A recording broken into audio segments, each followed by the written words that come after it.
আমরা ইউআইইউ রিফর্মের যে প্রথম আন্দোলন শুরু করেছিলাম, তো সেক্ষেত্রে ইউআইইউ অথরিটি আমাদেরকে বলেছিল যে তারা আমাদের সমস্ত দাবি দাওয়াগুলো মেনে নিবে।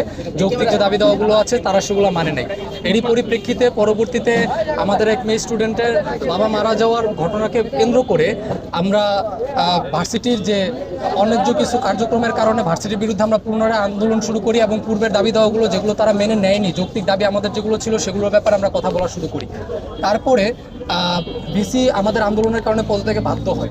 সে পদত্যাগপত্রে আরও লিখে যে তাকে আমরা অবমাননাকর পরিস্থিতিতে ফেলে আমরা পদত্যাগ করিয়েছি, যেটা কোনোভাবেই সত্য নয়।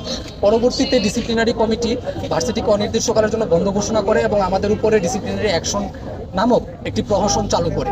এই প্রহসনের পরবর্তীতে আমাদের 26 জন ছাত্রকে অন্যায়ভাবে বহিষ্কার করা হয়, যার পরিপ্রেক্ষিতে আমাদের সমগ্র ইউনিভার্সিটি এর বিরুদ্ধে প্রতিবাদ করেছে এবং সমগ্র ইউনিভার্সিটি নতুন বাজার ব্লকেট ঘোষণা করেছে। ব্লকেটের শুরুতে আজকে আমাদের ব্লকেট পরিস্থিতিতে শুরুতে পুলিশ আমাদের উপর লাঠিচার্জ করে। আমাদের এক নারী শিক্ষার্থীর উপরে তারা ম্যানহোলের উপরে ফেলে তার উপরে হেনস্থা করে, তাকে বুট দিয়ে তাকে পাড়ায় এবং আরও অবমাননাকর পরিস্থিতি সৃষ্টি করে পুলিশ। আমাদের উপরে তারা লাঠিচার্জ করে। আমি একটা জিনিস কোনোভাবেই বুঝতে পারি না যে যেখানে ডিএসসিসির মেয়র হওয়ার জন্য ইশাক এত দিন ধরে নগর ভবনকে আটকে রেখেছে, নাগরিক সেবা বিঘ্নিত করছে। বৈঠকে কি হলো আসলে? বৈঠকে আমাদের এডিসি স্যার এসেছিলেন। বৈঠকে এডিসি স্যার আমাদের সাথে কথাবার্তা বলতেছিলেন। তখন সেক্ষেত্রে তিনি ট্রাস্টিস বোর্ডের সামনে আমাদেরকে তিনি বললেন যে আপনারা বহিষ্কার আদেশ প্রত্যাহার করেন এবং 4 বছর পরে তারা যে টেস্টিমোনিয়াল পাবে সেক্ষেত্রে যদি কারো ব্যাপারে কোনো অভিযোগ থাকে সেটি উল্লেখ করতে পারেন।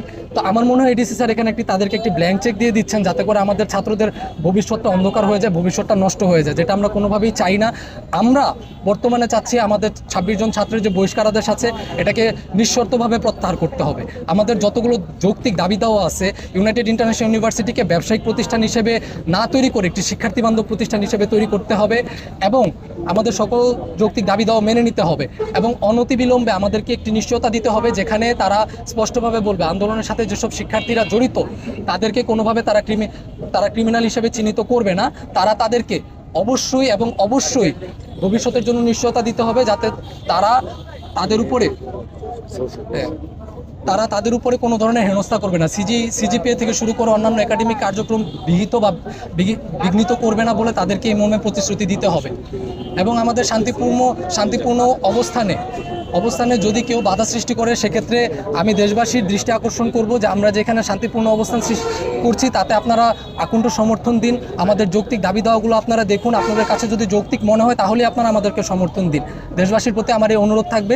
সেই সাথে যতক্ষণ না পর্যন্ত আমাদের যৌক্তিক দাবি দাওয়াগুলো পূরণ না হচ্ছে আমরা এখানে শান্তিপূর্ণভাবে অবস্থান কর্মসূচি চালিয়ে যাব, এই মর্মে আমি ঘোষণা দিচ্ছি।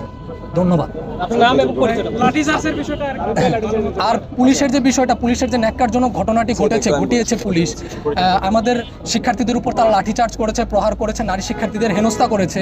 এই বিষয়ে পুলিশকে আমি ডিসিপ্লিনারি অ্যাকশন নিতে আহ্বান জানাচ্ছি এবং এই বিষয়ে একটি দৃশ্যমান ব্যবস্থা তাদের অবশ্যই নিতে হবে।